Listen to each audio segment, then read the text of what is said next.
Bonjour et bienvenue dans cette vidéo qui va traiter de la symétrie point par point d'un triangle. Et ici, comme vous le voyez, j'ai une droite H, donc je vais bien sûr parler de symétrie axiale. Alors, j'ai choisi un cas particulier, mais il va évoluer au cours de cette vidéo. Le triangle ABC est traversé par l'axe de symétrie. C'est le cas toujours qui est un petit peu plus compliqué. Donc on va le faire avec les instruments de géométrie. On va prendre l'équerre pour commencer. Donc effectivement, moi je le prends de façon perpendiculaire. Vous placez l'angle droit de l'équerre sur la droite H, ici, sur l'axe de symétrie, comme ceci. Je vais le faire pour le point A. Puis on fait passer le côté de l'équerre sur le point A. Et voici, on a donc la perpendiculaire à A passant par l'axe de symétrie. Ensuite, on mesure la même distance de chaque côté, ou alors on le fait au compas. Donc en pointant le compas sur l'intersection de la perpendiculaire et de l'axe de symétrie, et puis de fait de l'autre côté. Après on va regarder qu'il y ait la même distance de chaque côté. Donc le point symétrique va se retrouver à l'intersection entre la perpendiculaire et ici le trait de compas.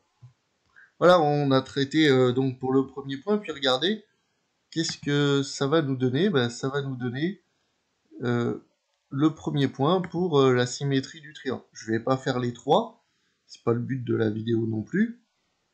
Donc je vais demander la symétrie par rapport à la droite du triangle, et vous voyez donc le point A' arrive parfaitement là où je l'ai construit.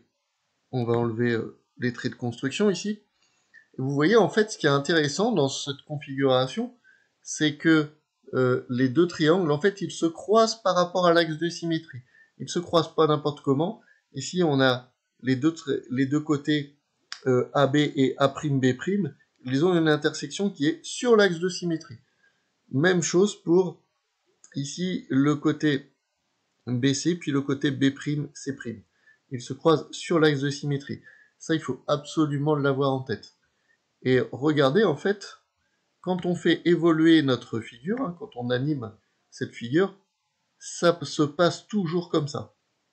Voilà, c'est pas un cas particulier, donc plus on va s'approcher, voilà, là ça se rétrécit d'un côté, ça se rétrécit de l'autre, on voit bien la symétrie, plus on va s'approcher, plus les points vont être près l'un de l'autre, et donc ça va finir par se croiser. Alors, même chose. Donc ça, c'est pour la conservation des longueurs. On va arrêter l'animation.